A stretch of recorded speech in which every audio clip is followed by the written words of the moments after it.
murid, dan trikon. Mendampingi murid dengan utuh dan menyeluruh atau kodrat murid. Ki Hajar Dewantara menyatakan bahwa segala perubahan yang terjadi pada murid dihubungkan dengan kodrat keadaan, baik alam maupun zaman. Kodrat alam berkaitan dengan sifat dan bentuk lingkungan di mana mereka berada. Kodrat zaman adalah bagian dasar pendidikan yang berhubungan dengan isi dan drama. Mendampingi murid dengan utuh dan menyeluruh atau trikon. Asas trikon dianggap menjadi jawaban yang tepat menuju pembelajaran yang berpihak kepada murid.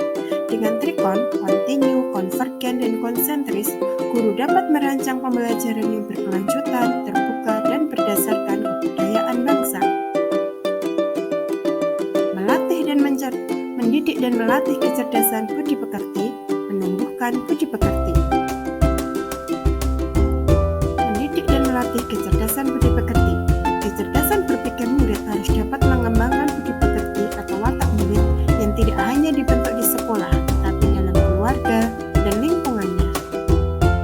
Menurut Ki Hajar Dewantara, budi pekerti adalah kemampuan kodrat manusia atau individu yang berkaitan dengan bagian biologis dan berperan menentukan karakter. Pendidikan yang mengantarkan keselamatan dan kebahagiaan, mengantarkan murid selamat dan bahagia, menciptakan lingkungan pembelajaran terbaik murid. Pendidikan yang mengantarkan keselamatan dan kebahagiaan, guru memberikan pembelajaran yang bermakna. Pendidikan berfungsi untuk mengantarkan siswa agar siap hidup dan mampu mengisi zamannya. Demikianlah pemaparan aksi nyata 1 topik Merdeka Belajar. Terima kasih atas supportnya. Wassalamualaikum.